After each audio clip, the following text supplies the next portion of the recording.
Laking gulat ng dalaga na ang lalaking hinalikan niya sa bar ay ang boss niya. Pero bakit kaya inoferan siya ng 5 million para paligayahin ito? Ang malas naman!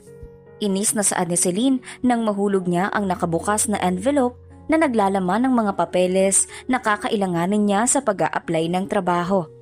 Kahapon lang ay katatapos ng interview niya sa isang kilalang car company rito sa Pilipinas. Sinabi sa kanya na tatawagan na lamang siya kung siya man ay matatanggap sa trabaho bilang sekretary. Ipagpatuloy na sana ni Celine ang paghahanap ng pansamantalang trabaho habang hinihintay niya ang tawag ng inaplayang kumpanya nang bigla na lamang mag-ring ang kanyang cellphone. Gigi, kumusta si tatay? Agad na tanong ni Celine. Siya lamang kasi ang narito sa Maynila upang makipagsapalaran dahil hindi naman laki si Celine sa marangyang pamilya.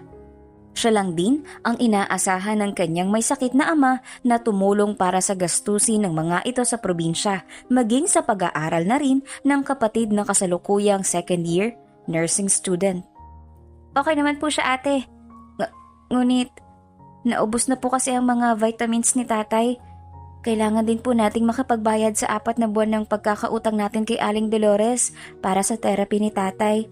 Bungad ni Gigi sa kabilang linya. Magpapadala ako, G. Alagaan mo lang si tatay. Ani ni Celine. Na-stroke kasi ang ama ni Celine at kasalukuyang nag-undergo ng iba't ibang klaseng therapy para muling makakilos itong kanyang ama. Kahit papaano, may komplikasyon din sa baga ang ama ni Celine dahil sa lakas nitong magsigarilyo noon kaya kailangan ni Celine ng malaking pera para maipagamot ang ama niya na mapag-aral ang kapatid niya. May naipon naman siya ngunit hindi yun sasapat upang mabayaran lahat ng mga utang nila kay Aling Dolores. Buti at kahit papaano ay mabait pa sila Aling Dolores sa kanilang magkakapatid at talagang pinapautang sila sa 5-6. Hindi naman niya pwedeng pabayaan na lang ang ama niya at ang kapatid niya. Ang mga ito na lamang ang natitira kay Celine na matatawag niyang pamilya. Pakiramdam ni Celine ay pagod na siya sa pagtatrabaho para kumita ng perang hindi naman tumatagal sa kamay niya. Kailangan talaga ni Celine na matanggap sa car company na pinag-a-applyan niya kahapon. Nang makauwi si Celine ay para siyang lantang gulay. Kamusta?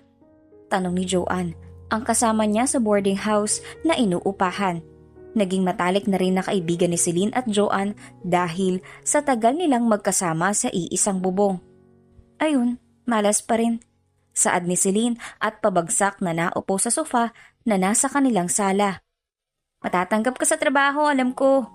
Walang epekto ang sinabi ni Joanne kay Celine lalo't mabigat ang nararamdaman niya ngayon. Inom na lang natin yan. Masayang saad ni Joanne.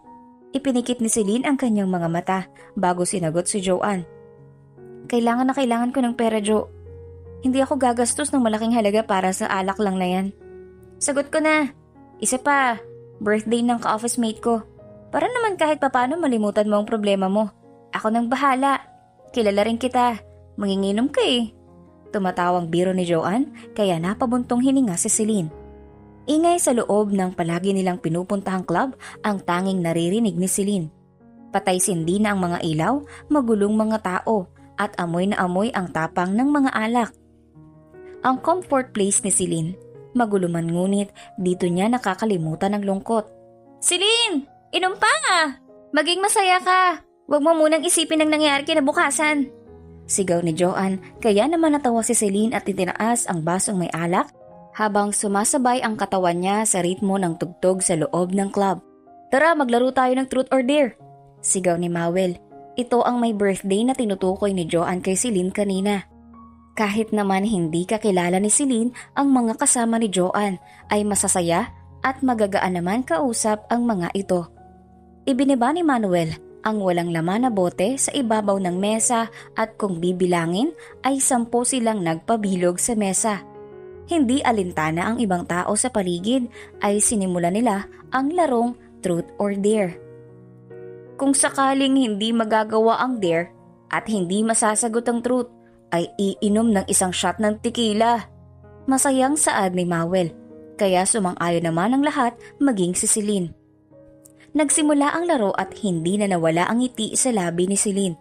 Kinalimutan ng problemang siyang muli niyang kakaharapin kinabukasan. Hindi na alam ni Celine kung kailan siya ulit magiging masaya dahil sigurado siyang ibubuhos na naman niya ang buong atensyon sa pagtatrabaho dahil kailangan niya ang malaking pera para tuluyang gumaling ang ama at makapag-aral ng tuloy-tuloy ang kapatid. Nang muling umikot ang bote, ay saktong kay Celine ito tumapat. Nang tumawa si Joanne dahil ito ang magtatanong sa kanya, ay alam ni Celine na may naiisip na namang kademonyohan ang kaibigan na ipapagawa sa kanya. "Truth or dare?" tanong ni Joanne. "Dare," ani ni Celine upang maiba naman. Gusto ng thrill ni Celine pagdating sa mga ganitong laro. Nangunot ang noo ni Celine nang may itinuro si Joanne sa di kalayuan sa pwesto nila. Nakakunot ang noong sinundan ni Celine nang tingin ang tinuturo ni Joanne. "Ang gwapong yun, lapitan mo siya at kagatin ang namumulang labi." Saad ng kaibigan. Malakas na natawa si Celine kahit na nilulukob na siya ng hiya nang makita niya ang lalaking mag-isang umiinom sa di kalayuan. Dahan-dahan siyang tumayo at humugot ng malalim na hininga upang palakasin ang kanyang loob. "Hala, Gina si akla!" rinig ni Celine sa sabi ni Joanne. Nang tuluyang makalapit ay tila napahiya si Celine nang hindi man lang siya lingunin ng lalaki. "Hi, I'm Celine." Pagpapakilala ni Celine. Nangunot ang noo ni Brandon dahil sa paglapit ng panibagong babae sa pwesto niya. Hindi lang ang nagpakilalang Celine ang nagtangkang kausapin siya ngayong gabi. Maraming sumubok pero lahat din sila ay hindi nakatiis sa kasungitan ni Brandon. "Brandon." Walang ganang ani ni Brandon kay Celine. Sigurado kasi si Brandon na kapag nalaman ng mga kababaihan na lumalapit sa kanya na lalaking may itlog at hotdog din ang hanap niya, ay tiyak na huhusgahan siya ng mga ito. Sa pangangatawa na meron ba naman si Brandon, ay talagang hindi maniniwala ang mga sasabihin niya na isa rin siyang pusong babae. Kaso, malaking suliranin niya ang kondisyon ng kanyang ina. Gusto na kasi nitong makilala ang nobya niya na tsak na mahihirapan si Brandon na ipakilala lalo't paano siya magkakanobya kung nobyo ang nais niya. "Can I sit next to you?" Celine asked politely. Mukha kasing may lahi ang gwapong lalaking balak niyang halikan. Hindi pinansin ni Brandon si Celine dahil wala siyang planong makipag-usap sa kahit na sinong kalahi ni Eva ngayong gabi. Halos uminit naman ang buong mukha ni Celine dahil sa kahihiyan nang tignan lang siya ni Brandon mula sa ulo hanggang paa at hindi nagsalitang iniwas ng tingin sa kanya. Mas lalong nainis si Celine nang marinig niya ang pagtawa ni Joanne. Napalunok si Celine at hinawakan lang bigla si Brandon sa balikat at inilapat ang nanginginig niyang labi sa namumula-mulang mga labi ni Brandon na hindi siya pinansin kani-kanina lang. Ramdam ni Celine na nanigas sa kinauupuan niya si Brandon ay iginalaw niya ang kanyang labi. Nalasahan ni Celine ang whiskey na mukhang iniinom ni Brandon kanina. Nang di nagtagal ay kinagat ni Celine ang labi ni Brandon. Rinig na rinig ni Celine ang hiyawan na nanggaling sa pwesto nila ni Joanne. Sa kabilang banda, gustong itulak ni Brandon si Celine dahil hindi niya ito kilala, ngunit tila nanigas siya mula sa kinauupuan niya dahil sa ginawa sa kanya ni Celine. Nakakadiri. Yon ang nasa isip ni Brandon ngayon. Halos lumuwa ang mga mata ni Brandon nang kagatin na lang ni Celine ang labi niya dahil kung bakit marahan na niya itong naitulak dahil sa pagkabigla. Pinunasan ni Celine ang dugo sa labi ni Brandon. Libu-libong kuryente naman ang naramdaman ni Brandon na dumaloy sa buong katawan niya dahil sa paglapat ng malambot na daliri ni Celine sa labi niya. Di nagtagal ay umalis na lang si Celine sa harapan ni Brandon na para bang walang nangyari. Dahilan kung bakit sinundan ito ng tingin ni Brandon at nang makitang lumapit si Celine sa kumpol ng tao sa di kalayuan at kitang-kita niya mismo na nakipag-appear sa isa pang babae, ay alam niyang pinagtripan lang siya ng grupo ni Celine. Maganda siya, pero nakakadiri pa rin. Inis na saad ni Brandon at umirap sa hangin bago inisang lagukan lang ang baso niyang may laman na whiskey. Napailing na lamang si Brandon at pinalampas ang nangyari dahil sigurado naman siyang hindi na muli pang makikita ang babae. Hindi mapigilan ni Celine ang sarili na lingunin ang pwesto kung nasaan si Brandon na hinalikan niya kani-kanina lang. Halos matawa si Celine nang makita ang iritasyon sa gwapong mukha ni Brandon. At least, gwapo. Sobrang gwapo. Bulong sa isipan ni Celine. Kinabukasan, masakit ang ulo ni Celine lalo nang marinig niya ang nag-iingay niyang cellphone. Naiinis si Celine na sinagot ang tawag kahit hindi niya nakikita kung sino ang caller. Ano yun? Sino to? Inis na bungad ni Celine. Ito po ba si Miss Celine Velasco? Bungad ng may katandaang boses na babae sa kabilang linya. Nangunot ang noo ni Celine na tinignan at kung sino ang caller at halos umawang ang bibig niya nang makita niyang ito ang magtandang babaeng nag-interview sa kanya sa car company na pinag-a-apply niya ng trabaho noong isang araw. Yes ma'am, magandang umaga. Agad na saad ni Celine. Naging maamo ang boses ni Celine at agad na humingi ng pasensya. Ipinaalam ko lang na natanggap ka sa trabaho at ngayon ang simula mo. Saad nito. Po? Agad-agad po ba ito ma'am? Gulat na tanong ni Celine. Biglang tumayo si Celine kahit masakit ang kanyang ulo dahil sa hangover. Hindi mo ba natanggap ang email ng company sa'yo kagabi? Tanong nito. Kaya naman halos mapamura si Celine dahil hindi na niya tinignan pa ang emails niya dahil sa labis na kalasingan. Yes ma'am, papunta na po. Saad ni Celine kahit na hindi pa siya nakakapag-ayos. Maghihintay ako sa lobby. Mas mabuti kung mauunahan mo sa pagpasok si Mr. Armani upang maipaliwanag ko sa iyo ang trabaho mo. Saad nito bago siya babaan ng telepono. Ito na yata ang pinakamabilis na pagkilos ni Celine at halos magalit na sa kanya ang taxi driver dahil ilang ulit niyang sinabing bilisan ito dahil mahuhuli na siya sa trabaho. Nang makarating sa gusali kung saan siya natanggap bilang sekretarya ng CEO, ay hinanap niya agad ang mata ni Celine, ang babaeng nakausap niya kanina sa telepono. Nang makita niyang kumaway ito at sinenyasan siya na lumapit sa pwesto nito ay agad na naglakad si Celine. Mabuti at nauna ka kay Mr. Armani. Saad ng babaeng may katandaan na rin. Ngumiti na lang ng pilit si Celine dahil hindi niya alam ang sasabihin. Magsasalita pa sana ang babae ngunit bigla itong yumukod nang may makita sa likuran niya. Magandang umaga, Sir Brandon. Ani ng matanda kaya lumingon si Celine sa kanyang likuran upang batiin ang magiging amo. Halos malaglag ang panga ni Celine nang makilala ang lalaking tinawag ng matandang babae na Sir Brandon. Lalo nang magsalubong ang paningin nilang dalawa. Kitang-kita ni Celine ang maganda at namumungay na mga mata ni Brandon. Ikaw? Sabay na tanong ni Brandon at Celine. Magkakilala po kayo? Tanong ng matandang babae na nagtataka. Kung lumalamon lang ang lupa ay nais ni Celine na magpakain upang makaalis sa kahihiyan sa lalaking hinalikan niya kagabi.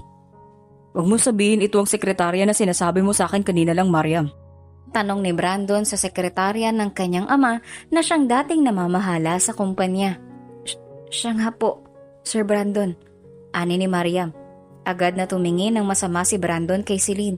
Ang babaeng ayaw niya makita pa ni Brandon ay makakatrabaho niya pa mismo sa kumpanyang pinamumunuan niya.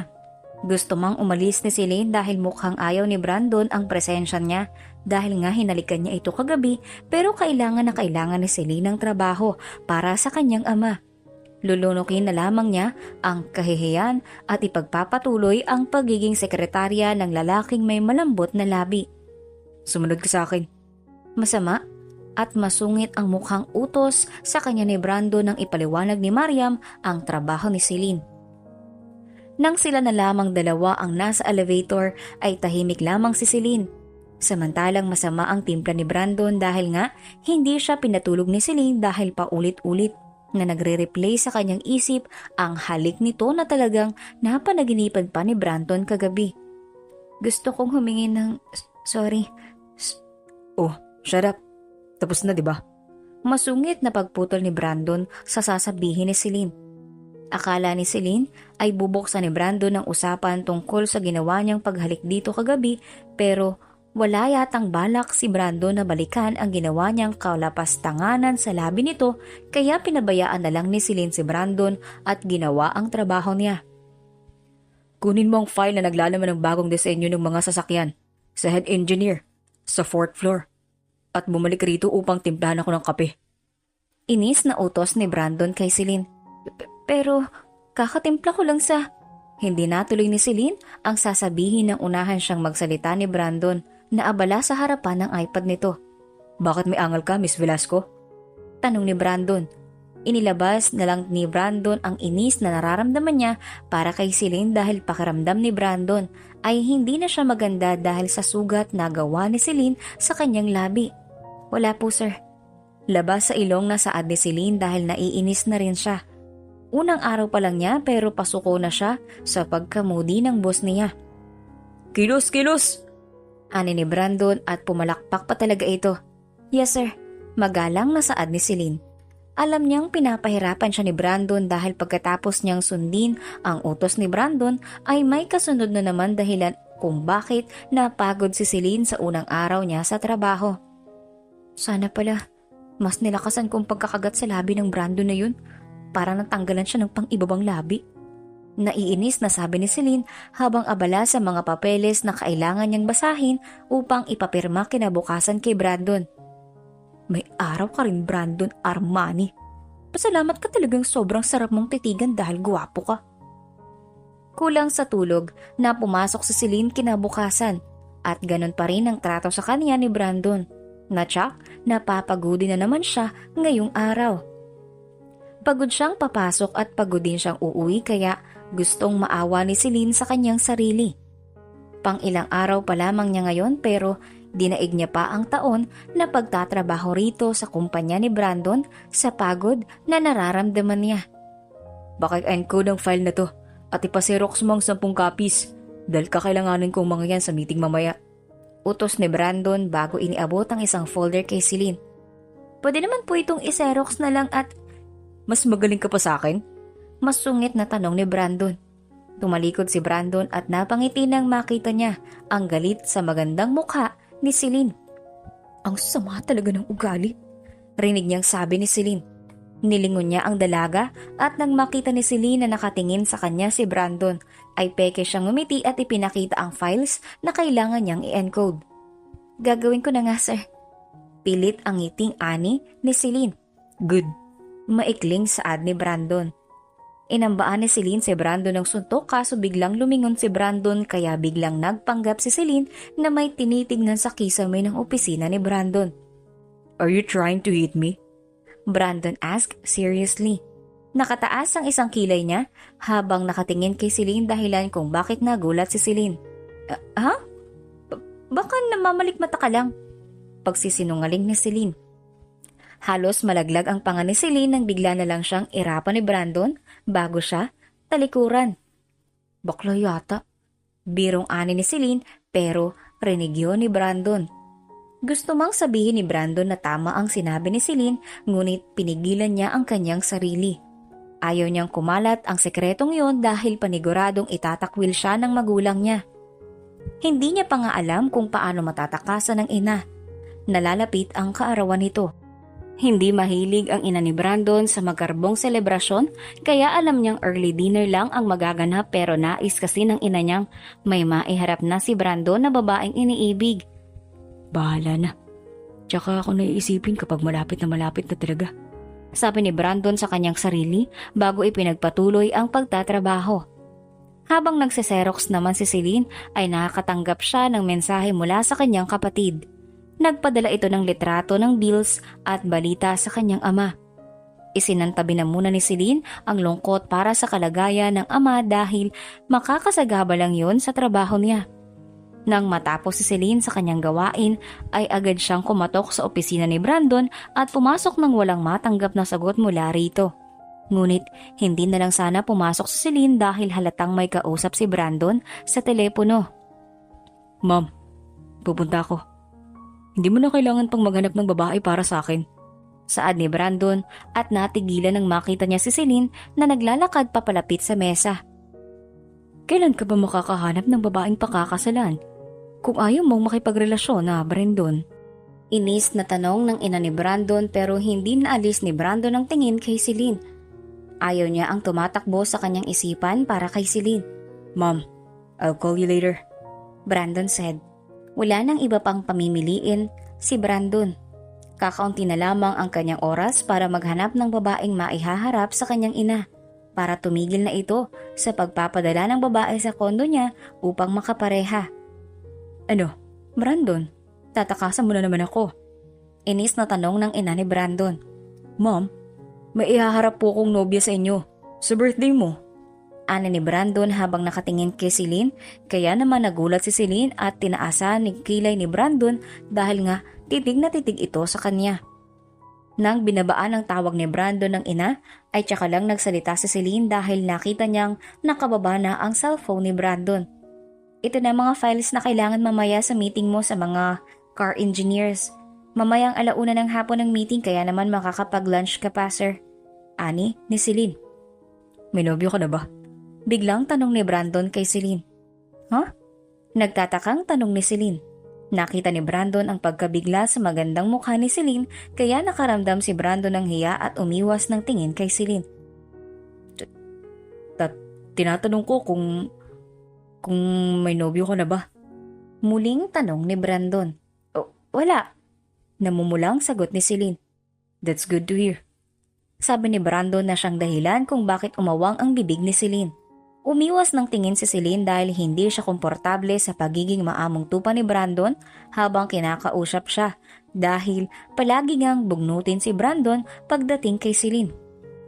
Available ka ba sa Saturday? Tanong ni Brandon kaya napataas ang kilay ni Celine. May nabubuong ideya sa isip ni Celine kung bakit tinatanong siya ng gano'n ni Brandon. Ayaan mo na akong lumabas? Date? Diretsang tanong ni Celine. Sana.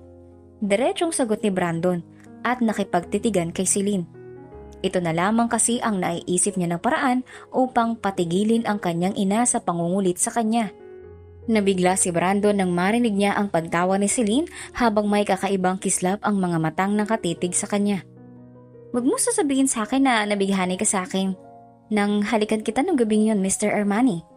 Tanong ni Celine. Nadala na siya ng emosyon na pakiramdam niya ay walang kwenta ang pagpapahirap ni Brandon sa kanya sa mga nakalipas na araw kung gusto rin pala siyang ayain makipag-date rito. Si Celine naman ang nagulat nang narinig niya ang pagtawa ni Brandon. Miss Velasco, puputulin ko lang ang pagpapantasya dyan sa isip mo. Kailangan ko lang ng tulong mo. Biglang pagsusungit ni Brandon kay Celine. Hindi kita na maintindihan. Ani ni Celine. Be my date. Diretsyong saad ni Brandon. Di gusto mo nga ako. Inaayaw mo ko lumabas eh. Makulit na sabi ni Celine kaya napahawak si Brandon sa kanyang sentido. Pwede bang patapusin mo muna ako magsalita? Inis na tanong ni Brandon kaya muling naging mapait ang mukha ni Celine. Balik na naman kasi si Brandon sa pagsusungit sa kanya na dinaig pa ang babae sa pagiging moody. Magpapanggap kang nobya ko sa harapan ng ina ko. Sabi ni Brandon. Titig na titig si Celine kay Brandon. Ayoko nga. Yun ang lumabas sa bibig ni Celine. Akala pa man din ni Celine ay may gusto na sa kanya si Brandon. Maganda sanang asarin ng binata. Ganti na rin niya dahil sa pagpapahirap nito sa kanya. Magkano? Tanong ni Brandon kaya tila nasaktan si Celine sa tanong nito. Hoy Mr. Armani na masungit at palautos. Hindi porket boss kita. At ikaw ang nagpapasahod sa akin ay mapapadala mo ko sa patanong-tanong mo at magkano para matanggap na nobya mo. Nakapamaywang nasabi ni Celine, kaya tila umakyat ang dugo ni Brandon sa kanyang ulo. Huy ka rin. Inis na saad niya at nakipaglaban ng titigan kay Celine. Aba, ikaw na nga may kailangan ng serbisyo ko? Ikaw pa itong matapang. Hindi ka ba marunong mag-please sa isang taong kakailanganin mo? Inis na tanong ni Celine. Mabilis talagang uminit ang ulo ni Celine lalo kung sinusubok ng kausap niya ang pasensya niya. Please, Pwede bang magpanggap kang nobya ko? Ganun ba? Sarkastikong saad ni Brandon. Bakit ko naman gagawin yun? Hindi mo ako gusto. Kaya anong mapapala ko sa pagpapanggap na nobya mo? Inis na tanong ni Celine. Kulang na lang ay magsabog silang dalawa ni Brandon. Dapat ba gustuhin pa kita? Kilabutan ka ng babae ka? Pagtataray ni Brandon. Sa gwapo mong yan? Makakahanap ka ng nobya mo. Hindi mo na kailangan maghanap pa ng babaeng magpapanggap para maging nobya mo. Inis na sabi ni Celine. Sa gwapo rin ang hanap ko eh. Inis na sabi ni Brandon at tumayo pa sa kanyang kinauupuan. Halos lumuwa ang mata ni Celine dahil sa pinagtapat ni Brandon. Ano? Tanong ni Celine. Napairap si Brandon sa hangin. Mukhang mas magandang ang ipagtapat niya ang kasarian niya kay Celine kung yun ang magiging dahilan ng pagpayag nito sa pagpapanggap bilang nobya niya. Yes, tama ang narinig mo. Bakla ako. Nakataas ang kilay na sabi ni Brandon. Hindi alam ni Celine kung bakit dahan-dahan siyang napaupo sa upuan sa harapan mismo ng mesa ni Brandon. Parang nanghina siya sa pinagtapat ng binata. Lalaki rin ang gusto mo. Mahinang ani Celine. Oo. Walang pag-aalinlangan na sagot ni Brandon. At ang sagot mo ay? Come on, Celine. Kailangan na kailangan ko ng tulong mo. Kahit na ano pang kapalit, ibibigay ko. At yun ay kung kaya ko namang ibigay sa'yo. Pangungulit ni Brandon pero walang maisagot si Celine kaya muling nagsalita si Brandon. Hindi alam ng parents ko ang tungkol sa kasarian ko.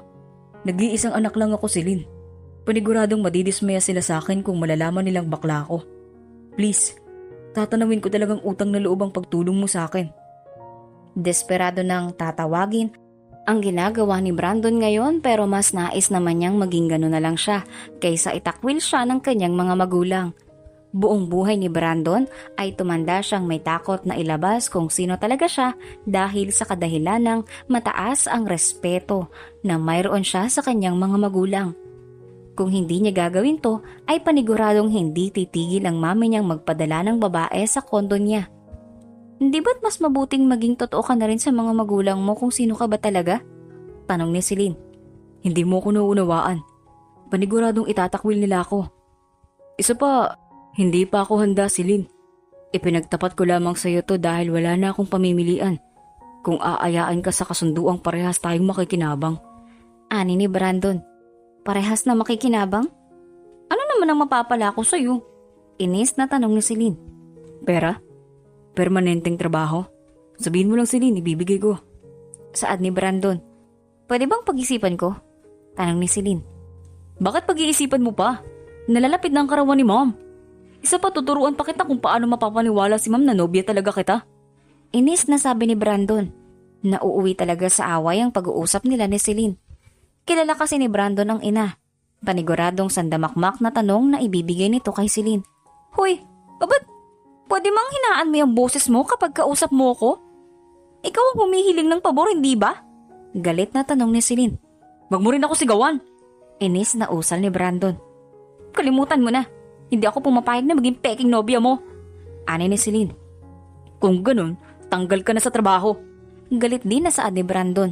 Malalaki ang matang tumitig si Celine kay Brandon bago nagsalita. Ang sama talaga ng ugali mo.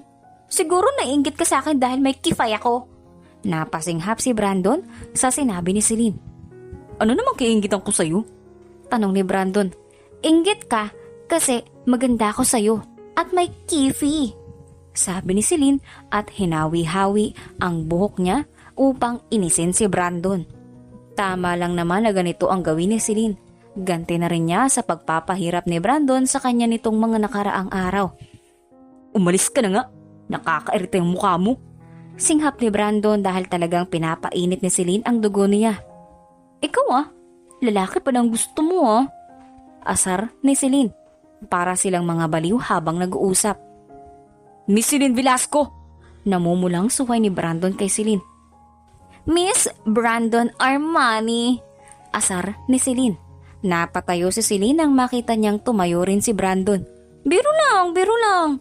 Saad ni Celine habang tumatawa. Oo na. Pumapayag na ako magpanggap bilang nobya mo. Pero dapat kondisyon kong masusunod. Ani ni Celine. Umupo naman ulit si Brandon kahit paano ay natuwa siyang pumayag si Celine. Anong kondisyon? Tanong ni Brandon. Maging permanente ako sa trabaho bilang sekretary mo. Tataas ang 10% ang sahod ko, agad tumutol si Brandon. Uy, abusado ka. Hindi pa ako tapos. Magiging maayos ang pakikitungo mo sa akin. Ayoko ng masungit na boss at most importantly, walang mahuhulog sa isa't isa. Ani ni Celine. Yak, kilabuta ka nga sa sinasabi mo. Masungit na ani ni Brandon. Arte mo? Inilahad ni Brandon ang kamay niya at tinaasan ang kilay ni Celine bago magsalita. Deal. Lumapit si Celine at nakangiting nakipagkimay kay Brandon bago nagsalita. Deal, Beshi. Inirapan ni Brandon si Celine. Sa simpleng pagkakamayan ni Celine at Brandon, nagsimula ang plano nilang mapaniwala ang mga magulang ni Brandon. Dumating ang araw ng Sabado. Ito na rin ang araw ng kaarawan ng ina ni Brandon, kaya labis ang paalala niya kay Celine ng mga dapat nitong sabihin kapag kaharap ang kanyang ina. Gaano na tayo katagal? Tanong ni Brandon habang nagmamaneho papunta sa kanilang mansyon sa Baguio. 5 buwan pa lang, sagot ni Celine habang nakatingin sa labas ng bintana. Saan tayo nagkakilala? Tanong muli ni Brandon. Ayaw niyang maghinala ang kanyang ina sa kanya kaya minabuti ni Brandon na kausapin si Celine upang hindi sila magkamali. Sa bar, saad ni Celine. Anong sa bar? Tanong agad ni Brandon kay Celine. Nagsisimula na namang mainis si Brandon. Bakit? Totoo namang sa bar tayo nagkakilala. Hinalikan kita at kinagat ang labi mo. Pangiinis ni Celine kay Brandon. Hindi ba sinabi ko na sa'yo na ang sasabihin mo kapag nagtanong si ma'am ay kung saan tayo nagkakilala ay matagal na tayong magkaibigan since college at 5 months ago lang pumasok sa isang relasyon? Inis na saad ni Brandon. Alam mo, mas mahahalata ng mami mo kung masyadong desente ang takbo ng pag-iibigan natin. Masyadong halatang nagpapanggap lang tayo, sabi ni Celine. Gusto mo bang mahusgahan ni ma'am? Masyadong old model ang ina ko kaya paniguradong hindi siya sasang-ayon sa relasyon natin. Kung malalaman niyang sa club nagkasalubong ang landas natin at hinalikan mo lang ako ng basta-basta? Ani ni Brandon. At least naging honest. Pabalang na ani ni Celine. Gusto kasi ni Brandon na makadesente si Celine. Init na rin siya sa long sleeve dress na suot. Celine. Madiing tawag ni Brandon sa pangalan ni Celine. Oo na nga. 5 buwan ang relasyon natin. Magkaibigan na tayo noong college pa lang at niligawan mo ko 5 months ago. Nasa probinsyang pamilya ko at graduate ng college na kasalukuyan nagtatrabaho bilang sekretarya mo. Anong rason kung bakit ako nagtatrabaho sa'yo? Masamang tumingin si Celine kay Brandon bago nagpatuloy sa pagsasalita. Dahil sa kadahilan ng ayaw mawalay sa akin ng boyfriend ko, kaya minabuti niyang magtrabaho na lang ako sa kanya. Sarkastikong ani ni Celine. Good. Seryosong saad ni Brandon dahil kanina pa siya kinakabahan. Kilala pa ba niya ang kanyang ina? Brandon, my son. My handsome son. Sabi ni Beatrice nang makita niyang pumasok si Brandon kasama ang sinasabi ng anak niyang nobya nito. Hi ma'am. Ani ni Brandon at niyakap ng mahigpit ang ina. Matagal na rin simula nang makita niya ang kanyang ina kaya naman labis na nagalak si Brandon. Oh, sinong babaeng nasa likuran mo nak? Tanong ng mami ni Brandon kaya naman kinabahan na si Celine. Ayaw rin naman na magkamali ni Celine dahil paniguradong nakasalalay rito ang trabaho niya. Ma'am, si Celine po. Nobya ko. Mahinang pagpapakilala ni Brandon kay Celine at nalakihan niya ng mga mata si Celine nang hindi ito lumapit sa kanilang dalawa ng mami niya. Pasimple namang inirapan ni Celine si Brandon bago lumapit at inilahad ang kamay sa ina ni Brandon. Magandang gabi po, ma'am. I'm Celine Velasco po. Pagpapakilala ni Celine. Tinitigan ni Beatrice si Celine at ipinakita ang pilit ng ngiti. Hindi alam kung ano ang sasabihin sa idanalang babae ng nag-iisang anak. Magandang gabi. Maikling sabi ni Beatrice. Kinabahan naman si Brandon dahil tahimik lang ang kanyang ina. Inaasahan pa man din niya na marami itong katanungan kay Celine subalit tila may ibang plano ang ina ni Brandon. Anong ginagawa pa natin dito? Lalamig pa ang pagkain. Kanina pa naghihintay ang daddy mo roon. Mahinang sabi ng ina ni Brandon kaya napatingin si Celine kay Brandon nang hawakan siya nito sa kanyang bewang upang alalayan. Naunang umalis si Beatrice kaya naman siniko ni Celine ang tagiliran ni Brandon. Hindi na nakatingin ang mama mo. Seryosong sabi niya. Hindi niya alam kung bakit ayaw niyang malapit si Brandon sa kanya. Tila kasi kinakapo si Celine ang hininga kapag sobrang lapit ng binata. Pwede bang maging mabait ka naman sa akin? Kahit kaunti lang ngayon. Madiing tanong ni Brandon. Oo na, mabait naman ako ah. Madiin din na sabi ni Celine. Katulad ng palaging ginagawa ni Brandon ay inirapan niya si Celine bago inaya ang dalaga na pumunta sa hapagkainan. Alam ni Brandon na para silang tatawid sa butas ng karayom oras na magsimulang magtanong ang kanyang ina mamaya. Iha, ilang taong ka na? Panimulang tanong ni Beatrice kay Celine. Agad namang napatigil si Celine sa pagkain maging si Brandon dahil tinitigan niya si Celine. 26 po, ma'am. Kinakabahang sagot ni Celine. Nakita naman ni Celine ang pagtango ng ginang maging ang ama ni Brandon na tahimik lang na kumakain. Mukhang mataray ang ina ni Brandon kaya hindi may pagkakailang dito nagmana si Brandon ng kasungitan. Tita na lang itawag mo sa akin. Since nobya ka ni Brandon. Saad ni Beatrice. Nakita pa ni Celine na nagulat si Brandon sa sinabi ng kanyang ina. Okay po tita. Nahihiyang saad ni Celine. Saan mo naman nakilala ang anak ko? Hindi ka ba nainis dahil sa kasungitan niya? Tanong pa ng ina ni Brandon kaya naman natawa si Celine na siyang kinakunot ng noo ni Brandon. Pasimpleng hinawakan ni Brandon ang kamay ni Celine para patigilin ito sa pagtawa pero talagang mas lumakas pa ang tawa ni Celine. Naku po tita, kung alam mo lang po kung gaano kasungit tong si Brandon, dinaig pa po ang babae kong magsungit. Palautos din po siya at moryutin, sabi ni Celine. Kalabit na kalabit si Brandon kay Celine kaya nilingon ni Celine si Brandon. Bakit ba? Mahinang tanong ni Celine. Pwede bang maging mainhin ka naman kahit konti? Daig mo pa ang baka kung tumawa. May diing bulong ni Brandon. Kaya naman napakagat sa ibabang labi niya si Celine bago hinarap ang mga magulang ni Brandon. Sorry po. Nahihiyang ani ni Celine. Nadala lamang siya talaga ng emosyon. Totoo naman kasi talagang masungit si Brandon. Nagpeke ng ubo si Beatrice at tinuloy ang paghiwa ng steak. Sekretarya mo siya, Brandon? Tanong ni Beatrice anak. Nagulat si Brandon nang tanungin siya ng kanyang ina. Hindi naman niya sinabi kanina kung ano ang trabaho ni Celine. Kinabahan siya. Pero ngumiti na lamang si Brandon at hinawakan ang kamay ni Celine na nasa ibabaw ng mesa. Hindi ko po alam kung saan mo nalaman ng tungkol sa bagay na yan, Mom.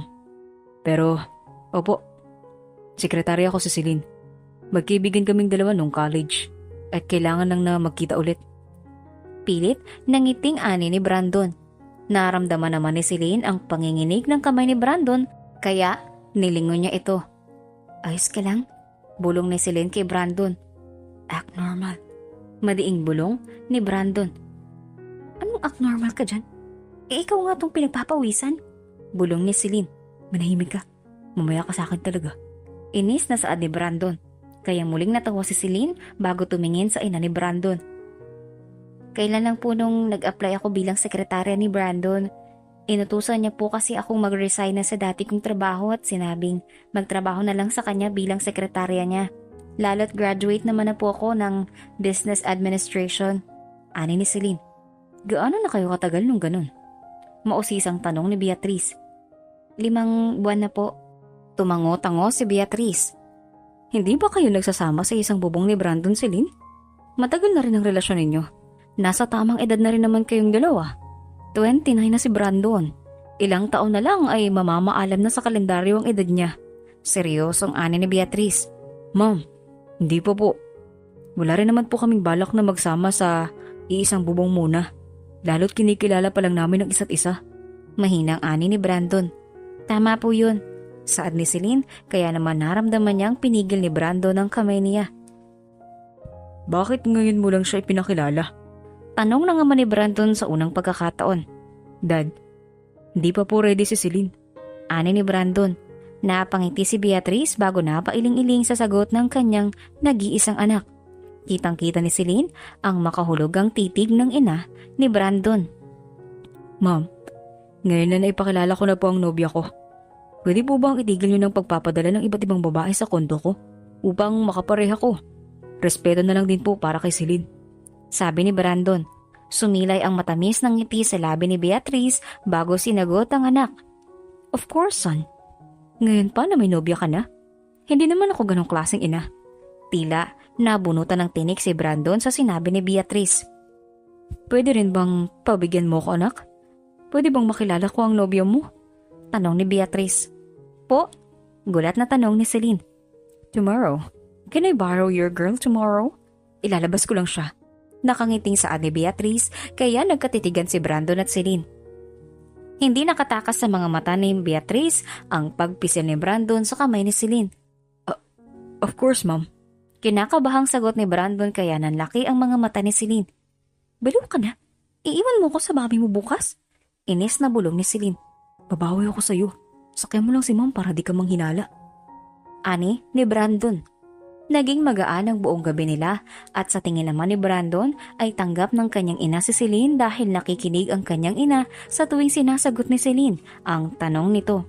Makakahinga na ng maluwag si Brandon dahil sa tingin niya ay magiging mapayapa na siya dahil hindi na siya kukulitin pa ng kanyang ina pagdating sa pakikipagrelasyon. Kinabukasan, kinakabahan si Celine habang nasa loob sila ng isang kilalang salon sa mall. Sigurado kang ako nang bahala? Tanong ni Beatrice kay Celine. Opo tita. Ani ni Celine.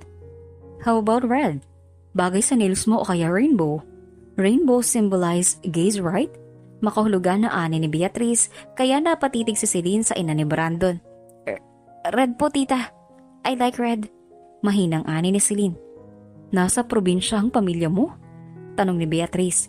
Gusto pa kasi niyang mas makilala ang babaeng sinasabing nobya ng anak niya. Para sa isang ina na katulad ni Beatrice ay nais niyang malagay sa tahimik ang buhay ni Brandon. Hindi na bumabata ang anak at ilang taon lamang ay mawawala na ang edad ni Brandon sa kalendaryo. Ayaw ni Beatrice na tumandang nag-iisang anak kung may kaya naman siyang gawin para kay Brandon. Opo tita. Sagot ni Celine. Saan kayo nagkakilala ni Brandon? Tanong ni Beatrice. Kinakabahan si Celine pero nawala ang ngiti sa kanyang labi. Magkaibigan po kami no. Hindi natapos ni Celine ang nais niyang sabihin nang magsalita ang ina ni Brandon. Wala si Brandon ngayon. Kaya hindi mo na kailangan magsinungaling sa akin. Kilala ko ang anak ko Celine. Hindi man niya sabihin pero alam kong may pusong babae si Brandon. Bakla ang anak ko Celine. Kaya alam kong nagpapanggap ka lang na nobya niya. Tita, kinakabahang anay Celine. 5 million. Ito ang malaking pera. Ibibigay ko sa'yo. Nang tseke o cash? Whichever you like. Paibigin mo lang at baguhin ang anak ko para tuluyan siyang maging lalaki. Seryosong saad ni Beatrice habang nagtitingin sa isang magazine ng magandang kulay para sa kanyang kuko. Kailangan na kailangan ni Celine ng pera. Tila, ito na ang kasagutan ni Celine sa lahat ng problema niya pagdating sa pera. Paiibigin ko po siya? Tanong ni Celine. Napangiti si Beatrice. Hindi lang basta-basta ang trabaho mo, Celine. Gaya na sabi ko kanina, paiibigin mo ang binabait kong anak. Oo nga't hindi tipikal na bakla ang anak ko na nakikita mong naglalagay ng kolorete sa mukha pero kilala ko si Brandon. Kulehi palang alam kong lalaki na ang nais niya. Malungkot na ani Beatrice. Hindi mo po ba tanggap si Brandon? Kung ganun muna po, katagal na alam ang kasarian niya. Bakit kailangan mo pang magbayad ng isang babae para lang mapaibig siya? Tanong ni Celine. Dahil hindi niya maunawaan, dahil mukha namang hindi masamang ina si Ma'am Beatrice. Katulad ng sabi ko, ayokong tumandang nag-iisa si Brandon. Umalo ko ng kahit na sinong lalaki dyan. Dahil lang ayaw niyang magmahal ng isang babae. Isa pang kinakatakot ng isang ina ay mahusgahan ng anak niya ng ibang tao dahil lang hindi tanggap ang kasarian niya. I love my son, Celine. Ayokong lokohin at pagpirahan lang siya ng kahit na sinong lalaki dyan. Seryosong ani ni Beatrice. Gaano po kayo kasigurado na hindi ko pagpeperahan si Brandon? Tanong ni Celine. Kaya nga nilakihan ko ang offer ko sa'yo. Ani ni Beatrice kay Celine. Paano po kung hindi ko mapaibig si Brandon? Tanong pa ni Celine. 5 buwan. Bibigyan kita ng 5 buwan. Kung hindi mo mapapaibig ang anak ko, Hahayaan na kitang iwan siya. Ani ni Beatrice. Alam ni Beatrice na walang kasiguraduhan ng plano nila ni Celine, ngunit wala na siyang pamimilian pang iba. Ayaw ni Brandon ng mga babaeng ipinapadala niya. Si Celine lang ang tanging babaeng nakakalapit kay Brandon kaya umaasa siyang mapapaibig ni Celine ang nag-iisang anak. Gagawin mo ba ang nais ko? Tanong ni Beatrice. Hindi po ako nangangako mapaibig sa akin si Brandon nang ganon-ganon lang. Ngunit susubukan ko po. Ani ni Celine. Kinakabahan si Celine at tinatanong niya ang kanyang sarili kung tama bang makipagsabwatan siya sa ina ni Brandon subalit napakalaking halaga ng 5 milyon. Maipapagamot na ni Celine ang kanyang ama. Secure na rin ang pag-aaral ng nakababatang kapatid. Maiaahon na niya sa hirap ang buhay nila. Kung ganoon, permahan mo na ang agreement na ito. Kung kakailanganing may mangyari sa inyo ng anak ko upang maging ganap siyang lalaki, gawin mo. Sabi ng ina ni Brandon, kaya naman titig na titig si Celine sa papel na inaaabot sa kanya ni Beatrice. Para to sa pamilya ko. Mumunting ani ni Celine sa kanyang isipan. Kung ano-anong plano ang naiisip ni Celine upang mapaibig sa kanya si Brandon sa 5 buwan na usapan nila ng ina nito. Sisimulan na ni Celine ang operation Make My Gay Boss Fall in Love With Me. Makalipas ang 1 linggo, masayang-masaya si Celine na pumasok sa opisina si Brandon dahilan kung bakit nangunot ang noo ni Brandon. Hi boyfriend! Ani ni Celine kaya naging maasim ang mukha ni Brandon. Celine, kung aasarin mo lang ako at guguluhin sa trabaho ko, ay makakalabas ka na. Sinisira mo na naman ang araw ko. Ani ni Brandon. Ang sungit mo na naman Isumbong kita kay Mama Beatrice eh. Ani ni Celine. Simula nang magkaroon sila kasi ng agreement ng ina ni Brandon ay sinabi nitong tawagin na niya itong mama. Celine. May babalang suway ni Brandon. Hindi niya kasi gusto ang pagiging makulit ni Celine. Palagi kasing napapatibok ng mabilis ni Celine ang puso niya sa tuwing lumalapit ito sa kanya at kinukulit siya. Sa 1 linggong nakalipas ay nag-aaway pa rin naman sila dahil talagang sinusubok ni Celine ang pasensya niya. Lunchtime na boyfriend. Halika na. May iniluto ko para sa'yo. Nakangiting ani Celine at ngumiti. Saka lang napansin ni Brandon ang red lipstick ni Celine. I like the shade of your lipstick. Wala sa sariling saad ni Brandon kaya pareha silang natigilan ni Celine. Nagpeke ng ubo si Brandon upang maitago ang pag-iinit ng buo niyang mukha. You like it? Talagang nagpapaganda pa ako para sa'yo. Nakangiting ani ni Celine kaya masamang napatitig si Brandon kay Celine. Pinaglalaroan mo ba ako? Inis na tanong ni Brandon. Ha? Bakit po ko naman gagawin yun? Patay mali siyang tanong ni Celine. Umiling na lamang si Brandon at kinuha ang iniabot ni Celine na lunchbox. Sa 1 linggo rin yun, ay palagi ng luto ni Celine ang kinakain niya. Natigilan siya nang makita niya ang hugis pusong kanin. Tumitig siya kay Celine bago magsalita. Ano bang nangyayari sa'yo? Akala ko ba bawal ma-full sa pagpapanggap na ito? Bakit ganito ka? Hindi mapigilang tanong ni Brandon pero imbis na matigilan si Celine ay ngumiti lang ito. Nagbago ng isip ko. Pwede ka na lang palang ma-fall sa akin. Ani ni Celine. Celine, nagdadrugs ka ba? Gulat na tanong ni Brandon. Bakit? Bawal ba akong ma-fall sa'yo? Sige. Pogi mo kaya? At isa pa, macho, mayaman ka, gwapo, mabango, at higit sa lahat ay may matamis at masarap na labi. Walang prenong ani ni Celine. Tila nasamid naman si Brandon sa sarili niyang laway dahil sa sinabi ni Celine. Tila may mga kabayong nagkakarera sa kanyang dibdib. Mabilis ang pagdibok ng puso ni Brandon na parabang anumang oras ay lalabas sa kanyang ribs ang puso niya. Celine, bakla ako. Madiing ani ni Brandon. Ano naman ngayon? Tanong ni Celine. Umiwas ng tingin si Brandon kay Celine dahil baka namumula siya. Litong-lito si Brandon sa lahat ng nangyayari. Nabibigla siya sa pagbabago ni Celine subalit hinayaan na lang niya. Pinagdadasal ni Brandon na maging normal sa susunod na mga araw ang trato ni Celine sa kanya dahil hindi na alam ni Brandon ang gagawin kung patuloy siyang kukulitin ng dalaga. Sa paglipas ng mga araw, nasasanay na si Brandon sa kakulitan ni Celine. Kalat na rin sa kumpanya ang relasyon nilang dalawa dahil palaging hinahawakan ni Celine ang kamay ni Brandon. Kapag nasa meetings naman siya, ay palaging binibigyan ni Celine si Brandon ng bond paper na hugis puso. Parang bata si Celine at palaging ginawa ang finger heart sa tuwing tinitingnan siya ni Brandon. Saan ba tayo pupunta? Tanong ni Brandon. Iinom nga, ani ni Celine. Idinala ni Celine si Brandon sa kanyang boarding house. Baliw ka ba? May trabaho tayo bukas. Ani ni Brandon ngunit malikot ang mga mata niya na inilibot ng tingin ang buong boarding ni Celine. Okay lang yan. Natatakot ka bang akitin kita kapag nakainom ka na? Tanong ni Celine. Pasimpleng humawak si Brandon sa kanyang dibdib para pakalmahin ang pagbilis ng tibok ng kanyang puso. Hanggang sa makarating silang dalawa ni Celine sa club kung saan nagtagpo ang landas nilang dalawa ay tahimik lang si Brandon at pansin yun ni Celine. Huy, ayos ka lang ba? Kanina ka pa tahimik ah, sabi ni Celine. Kanina pa silang dalawa umiinom.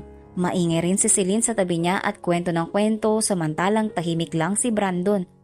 Hindi kasi maunawaan ni Brandon ang kanyang puso kung bakit ganon ang reaksyon kay Celine. Ha? May sinasabi ka ba? Tanong ni Brandon kaya nangunot ang noon ni Celine. May sakit ka ba? Tanong ni Celine bago sinalat ang noon ni Brandon. Agad namang naramdaman ni Brandon ang kuryenteng dumaloy sa katawan nang hawakan ni Celine ang kanyang noo. Kitang-kita ni Brandon ang pag-aalala sa magandang mukha ni Celine kaya muling naging abnormal ang tibok ng kanyang puso. Ayos lang ako. Nauutal na ani ni Brandon at dahan-dahan na hinawakan ang kamay ni Celine na nakasalat sa kanyang noo. Kanina ka pa kasi tahimik. Himala, hindi mo ko inaaway. Pansin ni Celine. Paano kita aawayin? Kung wala kang ginawa kundi kulitin ako. Biglang tanong ni Brandon. Nakakarami na yata siya ng inom. Nagugustuhan mo na ako no? Tumatawang asar ni Celine kay Brandon. Nang makita ni Celine na namula ang pisngi ni Brandon ay natawa siya. Be honest, Celine. Ano ba talagang pakay mo sa akin? Hindi mapigilan ni Brandon na natanungin si Celine. Ha? Bakit ang seryoso mo naman bigla? Tumatawang tanong ni Celine. Hindi nagustuhan ni Brandon ang pagtawa ni Celine dahil pakiramdam niya ay pinaglalaruan lang siya ni Celine. Bakit ba pinipilit mong sarili mo sa akin? Nakikipaglaro ka ba sa akin? Tanong ni Brandon. Gusto kita. Ani ni Celine at naging seryoso ang magandang mukha ni Celine dahilan kung bakit napalunok si Brandon. Bakla ako. May diing ani ni Brandon. Palaging yun ang sinasabi ni Brandon. Hindi niya alam kung sinasabi niya ba yon para paniwalaan ni Celine na bakla siya o sinasabi niya upang yun ang paniwalaan ng kanyang sarili. Hindi na alam ni Brandon. And so? Tanong ni Celine kaya napaawang ang labi ni Brandon. Hindi kita gusto. Tila labag sa loob na saan ni Brandon. That's okay, Brandon. Alam ko naman na kaya nga binuo ko ang Operation Make My Gay Boss Fall in Love with Me, di ba? Alam mo, mahuhulog ka rin sa akin. Ani ni Celine at ngumiti ng pagkatamis-tamis kay Brandon na umiwas ng tingin sa kanya. Hindi mo naiintindihan, Celine. Ayoko sa babae. Ani ni Brandon. Tila nasakta naman si Celine sa sinasabi ni Brandon lalo't kitang-kita niya ang disgusto sa gwapong mukha ni Brandon. Ngayon lang yan, pero kapag nahulog ka na sa akin, paniguradong lulunukin mo ang sinabi mo. Ani pa ni Celine. Hindi na nagsalita pa si Brandon dahil sobrang bilis ng tibok ng puso niya para kay Celine. Ramdam ni Celine na tila hindi komportable si Brandon sa kanya kaya nakaramdam ng hiya si Celine. Sumobra na yata ako. Ani ni Celine sa kanyang isipan. Hindi alam ni Celine kung gaano katagal silang tahimik na umiinom. Natigilan na lamang si Brandon nang tumayo si Celine at akmang aalis nang hawakan ni Brandon ang braso ni Celine para pigilan. Saan ka pupunta? Tanong ni Brandon. Lalayo sa'yo. Makikipagsayaw roon. Ani ni Celine at tinuro ang dance floor. Bigla namang nangunot ang noo ni Brandon at hindi nagustuhan ang ideya na makikipagsayaw si Celine sa kumpol ng mga taong masayang sumasayaw. Huwag kang aalis. Matigas na ani ni Brandon. Hindi maintindihan kung bakit nakaramdam si Brandon ng selos dahil nasa isip niyang ibang lalaki ang makakasayaw ni Celine. Mukhang ayaw mo kong kasama kaya lalayo na muna ako. Ani ni Celine. Sino nagsabing ayaw kitang kasama? Madiing tanong ni Brandon. Nagulat naman si Celine sa sinabi ni Brandon. Maupo ka lang dyan. Madiing utos ni Brandon. Gusto kong sumayaw. Matigas ang ulong saad ni Celine. Tumayo naman si Brandon kaya nagtaka si Celine. Oh, bakit ka tumayo? Tanong ni Celine. Gusto mong sumayaw, di ba? Pues, sasayaw tayo. Ani ni Brandon habang nakatitig kay Celine. Seryoso ka ba? Tanong ni Celine. Mukha ba ako nakikipagbiruan? Kung may makakasayaw ka mang lalaki, dapat ako yun. Lalo ako nobyo mo. Madiing saad pa ni Brandon. Hindi na niya alam ang kanyang sinasabi dahil paniguradong apektado na siya ng alak na nainom. Brandon! Tawag ni Celine kay Brandon nang nasa gitna na sila ng dance floor. Halos mapatalon sa gulat si Celine nang hawakan siya sa bewang ni Brandon. Malamyos ang tugtog pero tila mas malakas pa ang tibok ng puso ni Celine at Brandon. Titig na titig si Celine at Brandon sa isa't isa. Ang ganda-ganda mo, Celine. Mahinang ani ni Brandon. Talaga? Namumulang tanong ni Celine. Tumango si Brandon at sabay sila ni Celine na napatingin sa labi ng bawat isa. Napakagat sa ibabang labi niya si Celine, samantalang napalunok naman si Brandon. Gusto mo akong halikan? Kakatgatin mo rin ba ang labi ko katulad ng ginawa ko sa'yo? Birong tanong ni Celine. Inaasar lamang ni Celine si Brandon subalit hindi nakikipagbiruan si Brandon kay Celine. Gusto talaga niya itong halikan. Pwede ba kitang halikan? Tanong ni Brandon. Nanlaki ang mga mata ni Celine subalit hindi na siya nakasagot sa tanong ni Brandon dahil naramdaman ni Celine na nakalapat na ang malambot na labi ni Brandon sa nakaawang niyang bibig. Napapikit si Celine at hinayaan niyang ang mga labi nila ni Brandon ang magparamdam sa isa't isa kung gaano nila kagustong mahalikan ang uhaw nilang mga labi. Akala ni Celine at Brandon ay simple lamang halik ang mangyayari ng gabing ito subalit hindi. Hindi sapat ang halikan nila ni Celine. Gustong lumabas ang kung anong init sa loob ni Celine at Brandon kaya nang ayain ni Brandon si Celine para magpalipas ng gabi sa kondo ni Brandon ay pumayag si Celine. Celine. Mahinang tawag ni Brandon sa pangalan ni Celine. Niyakap ni Brandon si Celine bago nagpatuloy sa pagsasalita. Sa kondo ko. Gusto mo bang pumunta sa kondo ko upang ipagpatuloy ito? Sa ibabaw ng kama ni Brandon, sinuko ni Celine ang bataan. Hinayaan niyang sakupin sila ng init ni Brandon. Hindi ibinigay ni Celine ang sarili niya kay Brandon dahil yon ang naging kasunduan nila ng ina ni Brandon bagkos ayon ang gusto ng kanyang puso. Gusto ng kanyang puso na angkinin ni Brandon. Sa ilalim ng buwan, inangkin siya ni Brandon sa kama nito. Nagising si Brandon nang maramdaman niyang nauuhaw siya, subalit nahirapan siyang makatayo dahil tila may mabigat na bagay ang nakadaggan sa kanya. Halos malaglag ang panga ni Brandon nang makita niya si Celine na nakayakap sa kanya habang mahimbing na natutulog. Biglang kumabog ng mabilis ang dibdib niya at halo-halong emosyon ang naramdaman niya. Celine. Tawag ni Brandon kay Celine na agad namang nagising. Good morning, handsome. Nakangiting ani ni Celine nang makita niya si Brandon na titig sa kanya. Kaso imbis na pagbati mula kay Brandon ang natanggap ni Celine ay malamig na nagsalita si Brandon. Magayos ka na at umalis ka na sa kondo ko. Malamig na ani ni Brandon. Unti-unting nanumbalik sa isip ni Brandon kung paano niya iungol ang pangalan ni Celine habang inaangkin nito sa iba't ibang posisyon. Naririnig mo ba yung sinasabi mo? Galit na tanong ni Celine. Pakiramdam ni Celine ay tumaas ang dugo niya sa kanyang ulo. Tila natapakan ang pagkatao niya dahil sa kahihiyan. Celine, umalis ka na. Mahinang ani ni Brandon. Kailangan niyang makapag-isip ng tama. Nagtataka na si Brandon sa nararamdaman niya. Hindi na niya nagugustuhan ang epekto ni Celine. Natatakot si Brandon. Walang nagawa si Celine kundi sampalin si Brandon. Tila iniwan siya ni Brandon pagkatapos niyang ibigay ang kanyang sarili rito.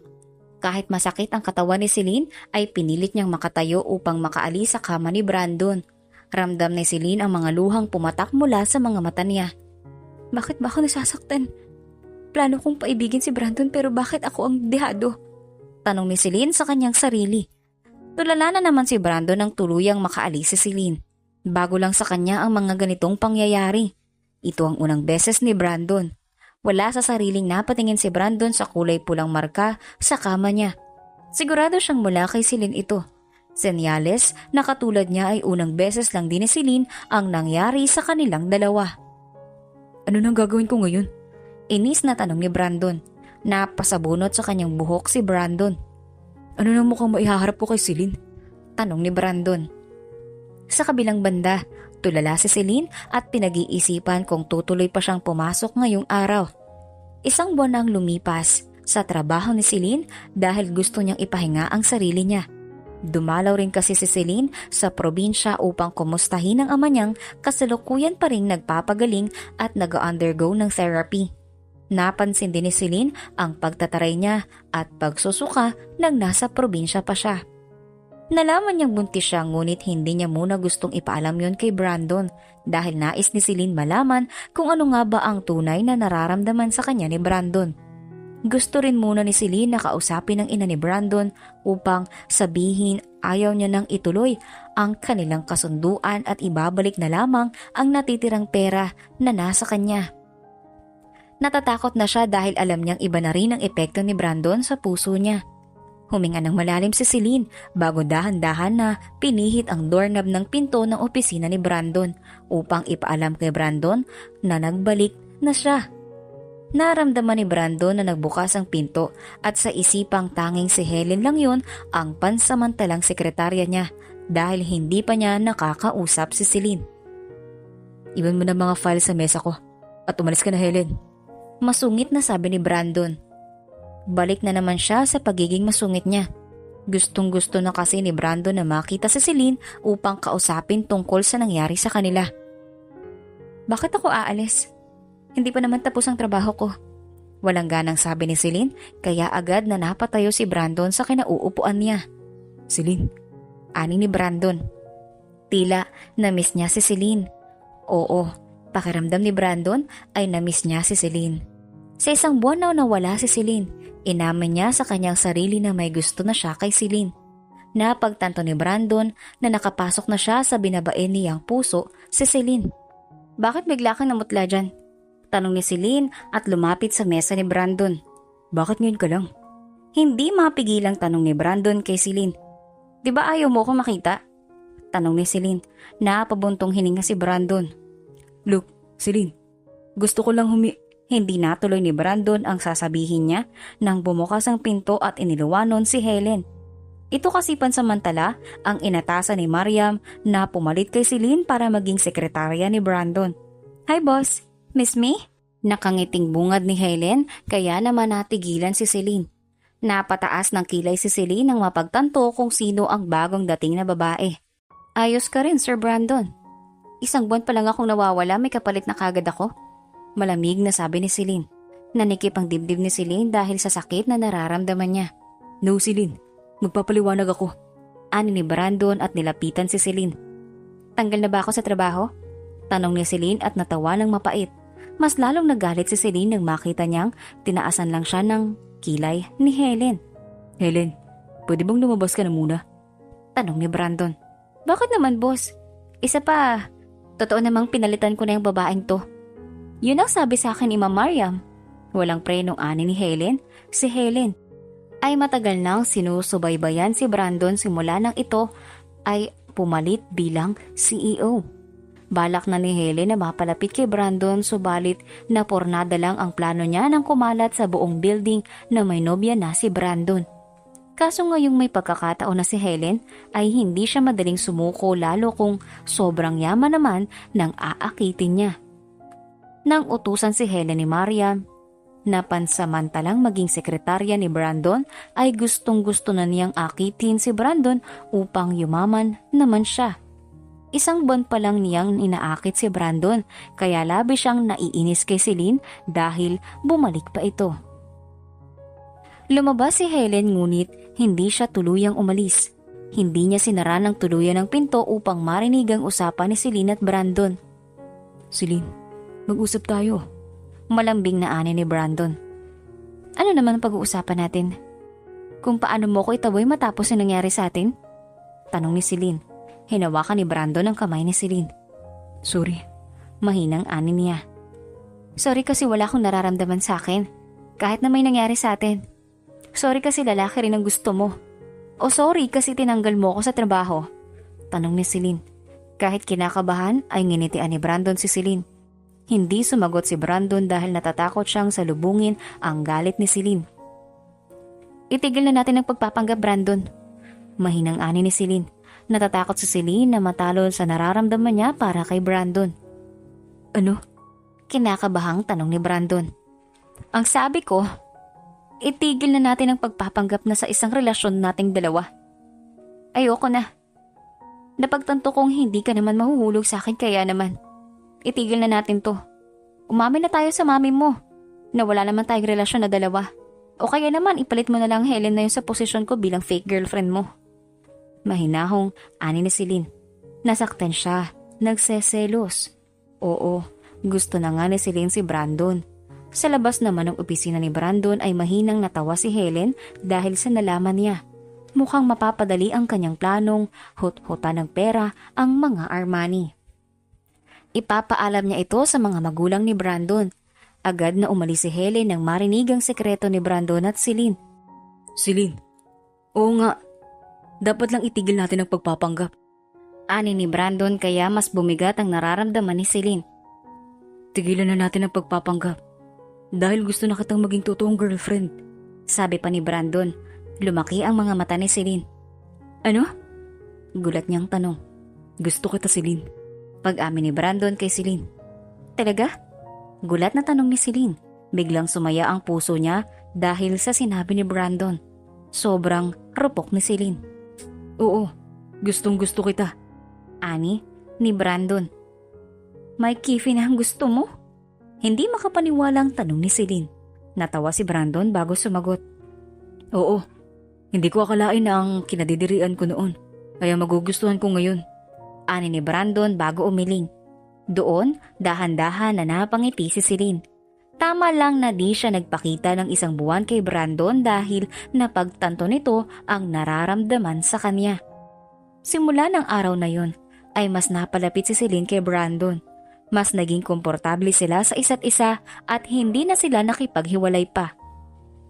Bumalik si Celine bilang sekretary ni Brandon.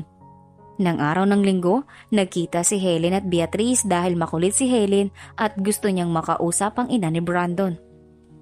Anong nais mong sabihin? Tanong ni Beatrice. Hi Tita Beatrice, I'm Helen po. Sabi ni Helen kaya napataas ang kilay ni Beatrice. Hindi kita kilala para tawagin mo akong tita. Nakikipag-usap lang ako sa'yo ngayon dahil sabi mo, may importante kang sasabihin tungkol sa anak ko. Ani ni Beatrice. Yes po. Alam ko pong may nobya siyang ipinakilala sa inyo. Well, tita, nagpapanggap lamang po si Celine at Brandon na may relasyon. Ani ni Ellen at kinuwento ang lahat ng nalalaman maging ang nararamdaman niya para kay Brandon. Pwede ka nang manahimik. So, gusto mo si Brandon? Tanong ni Beatrice. Opo. At mukha naman po akong mas better kay Celine. Maarting ani ni Helen. Sa tagal ng binigay ni Beatrice na panahon kay Celine, gusto niyang malaman kung mahal na nga ba ni Brandon si Celine. Bibigyan kita ng 3 milyon, Helen. Yun ay kung magagawa mo ang ninanais ko. Sabihin mo lahat kay Brandon na binayaran ko si Celine ng 5 milyon para mapaibig siya at gawin siyang ganap na lalaki. Ito ang agreement na permado ni Celine. Just test their relationship. Gusto kong malaman kung gaano nakalalim ang nararamdaman ng anak ko kay Celine. Dadagdagan ko pa yan. Oras na masira mo sila. Kung masisira mo man sila, ibibigay ko ng buo ang 3 milyon ngunit kung gagamitin mo ito upang mapabagsak at siraan ang anak ko, ako ang makakalaban mo. Ani ni Beatrice. Gusto lamang malaman ni Beatrice kung nagbago na ba ang anak niyang si Brandon. Samantalang tila wala namang problema si Brandon at Celine na magkasama sa office ni Brandon. Bakit ka ba halik ng halik? Tanong ni Brandon kay Celine habang nakaupo si Celine sa kandungan niya. Ang pogi mo kasi at ang bango. Ani ni Celine at niyakap pa si Brandon na tumatawa lang. Stop! Nakikiliting ani ni Brandon. Ang bango mo? Ani ni Celine at hinalik-halikan ang labi ni Brandon. Tumawa lang ng malakas si Brandon dahil sa paglalampungan nilang dalawa ni Celine ay hindi namamalaya ni Brandon at Celine na pumasok si Helen. How sweet naman, sabi ni Celine kaya natigilan sila Brandon at Celine. Helen, ano bang ginagawa mo rito? Ani ni Brandon habang nakakunot ang noo. Aalis na sana si Celine sa kandungan ni Brandon nang yumakap ang braso sa bewang ni Celine.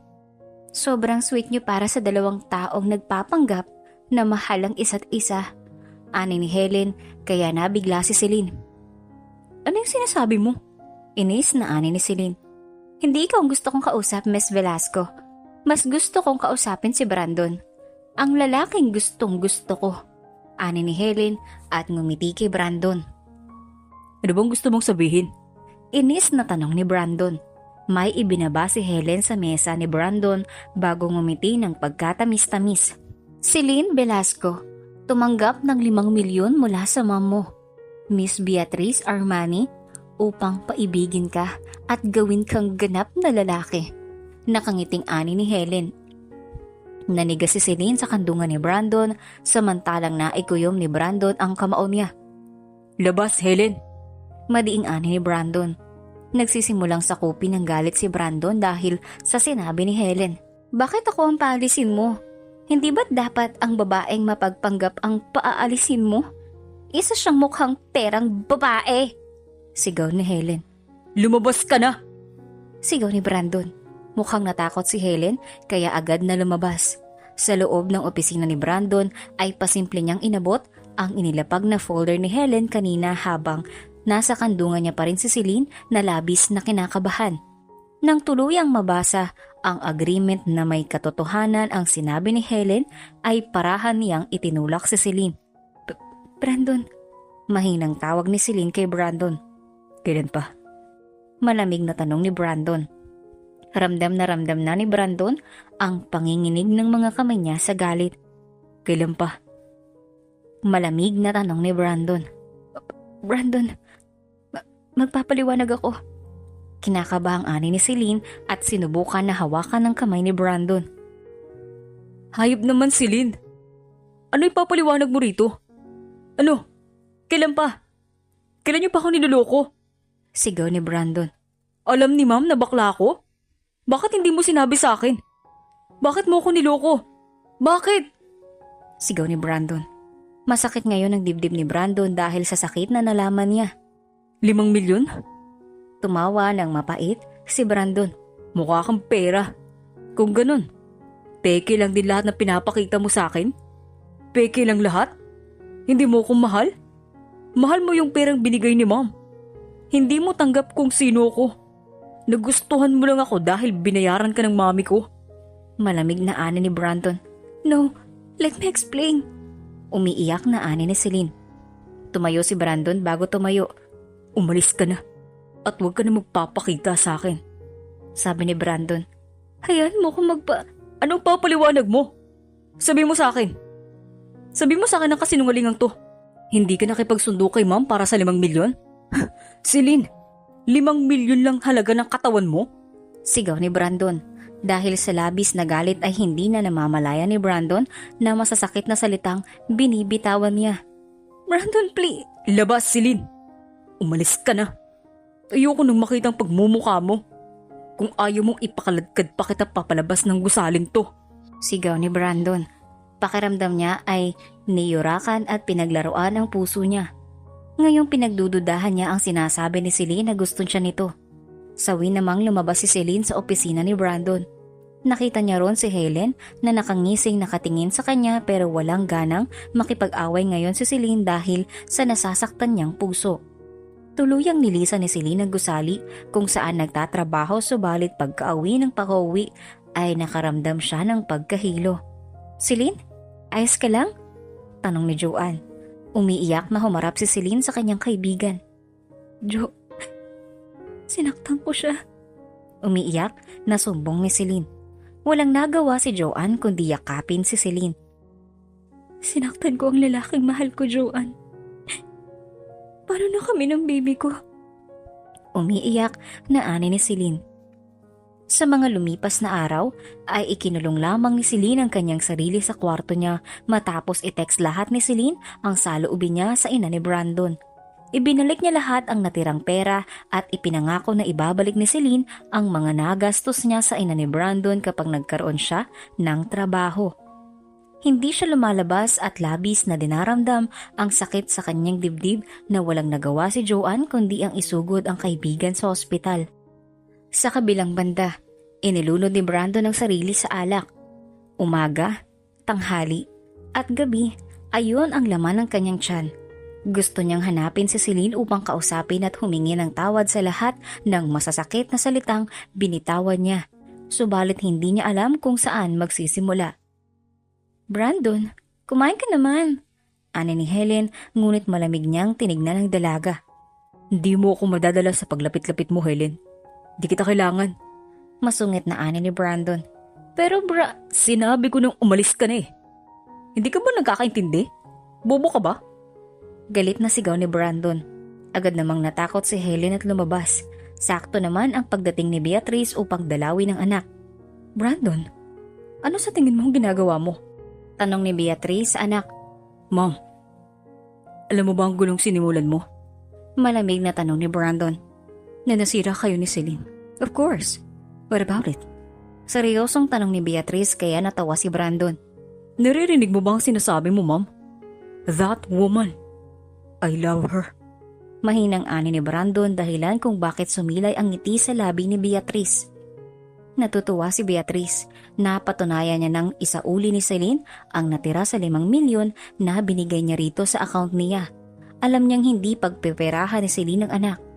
Pinaimbestigahan niya si Celine matapos masira ni Helen ang relasyon ng anak at ni Celine. Nalaman niyang na-stroke ang tatay ni Celine kaya pumayag ito sa pera. "Matatahimik na ako dahil alam kong may nagmamahal na sa anak ko," ano ni Beatrice sa kanyang sarili. Then go to St. James Hospital. Nandun si Celine. Fix your relationship with her. Ano ni Beatrice at ngumiti sa anak niyang si Brandon. Hindi alam ni Brandon kung bakit halos paliparin niya ang kotse niya makarating lang sa ospital sa sinabi ng ina. Nang makita niya ang kaibigan ni Celine ay agad siyang lumapit dito. Alam niyang kaibigan ito ni Celine dahil nakita ni Brandon noon na ito ang kasama ni Celine. Ayos lang ba si Celine? Nag-aalalang tanong ni Brandon. Sa isipang ito ang ama ng pinagbubuntis ng kaibigan ay agad na sumagot si Joanne. "Nandiyan siya sa loob. Hindi pa rin kasi siya kumakain kaya sinugod ko na rito. Hindi pa naman magandang magpalipas siya ng gutom lalo't buntis siya." Malungkot na ani ni Joanne. Kumabog ang dibdib ni Brandon dahil sa nalaman niya. Dahan-dahan namang pumasok si Brandon sa loob ng kwarto ni Celine at bumungad sa kanya ang maputlang mukha ni Celine na tulalang nakatingin sa bintana ng kanyang kwarto. Napabuntong hininga naman si Brandon at mukhang hindi siya napansin ng dalaga bago dahan-dahan na lumapit at niyakap si Celine mula sa likuran. Naramdaman niyang nagulat si Celine sa pagkayakap niya subalit hinalikan lang ni Brandon si Celine sa tuktok ng tainga nito. Bakit hindi ka kumakain? Mahinang tanong ni Brandon habang nakapikit. Nag-uunahan namang magsilaglagan ng mga luha sa mata ni Celine nang marinig ang boses ng lalaking mahal niya. Oo, maging siya ay nahulog din kay Brandon. "Bakit ka nandito?" tanong ni Celine. Hinang-hina siya. "I'm sorry," Brandon whispered. Pasensya ka na kung nagsalita ko ng masasakit na salita. Agad na umiling si Celine habang hilam ng luha ang kanyang mga mata. "Hindi mo dapat ihingi ng tawad ang ginawa mo. Kasalanan ko talaga. Tama ka. Mukhang pera ako." Umiiyak na ani ni Celine. "Oo. Noong una, wala talaga akong nararamdaman na kahit na ano. At totoong nakipagkasundo ko sa mama mo, Brandon. Kailangan ko ng pera dahil may sakit ang ama ko. At kailangan kong bayaran ang pag-aaral ng kapatid ko. Alam kong mali yun at talagang pinaglaruan namin ng nararamdaman mo. Pero maniwala ka sa akin. Mahal kita. Nang bumalik ako matapos may mangyari sa atin. Mahal na kita nun. Ibinigay ko ang sarili ko sa'yo dahil nahulog na ako sa'yo. At hindi dahil sa binayaran ako ng mama mo." Umiiyak na ani ni Celine kaya naman niyakap siya ng mahigpit ni Brandon. Unti-unting naunawaan ni Brandon ang sitwasyon ni Celine at tila natunaw ang galit na nararamdaman niyang mula sa dalaga. "Sorry." "I'm so sorry, Brandon. Umiiyak na ani ni Celine. Masyadong mahal ni Brandon si Celine para magalit ng matagal sa dalaga kaya naman muli niyang hinalikan ito sa noo. Tama na. Hindi makabubuti sa baby ang pag-iyak mo, Celine. Mahinang ani, Brandon. Brandon, Ayoko na magduda, Celine. Mahal kita. At gusto kong ipagpatuloy ang relasyon na meron tayong dalawa. Kung kailangan naligawan kita araw-araw upang makabawi sa masasakit na salitang nabitawan ko, ay gagawin ko. ani ni Brandon. Pero mahal kita. Totoong mahal kita. Ani ni Celine kaya napangiti si Brandon. Kahit sino pa ako? Kahit bakla ako? Tanong ni Brandon. Brandon, kahit sino ka pa. Mahinang ani ni Celine kaya natuwa si Brandon. Kung ganun, tumigil ka ng umiyak at uuwi na tayo. Ani ni Brandon. Uuwi? Tanong ni Celine. Uuwi ka na sa akin. Kayo ng anak natin. Ani ni Brandon kay Celine kaya malalaki ang matang lumingon si Celine kay Brandon. Pero sinaktan kita. Ani ni Celine. Kung ganun, ako ligawan mo. Nakataas ang kilay na ani ni Brandon. Nagpapaliwanag ka ba sa akin? Tanong ni Celine. Oo. Sinasagot na kita. Tumatawang ani ni Brandon kaya natawa si Celine. Naluluha naman si Celine na tumiti kay Brandon. Napagtanto kong hindi dapat nagbibitaw ng sarili kapag galit na galit ka dahil natatabunan nito ang katotohanan. Pasensya ka naman sa mga sinabi ko noon, Celine. Kung sana hinayaan kitang magpaliwanag, sana hindi na tayo humantong pa sa ganito. Malungkot na ani ni Brandon.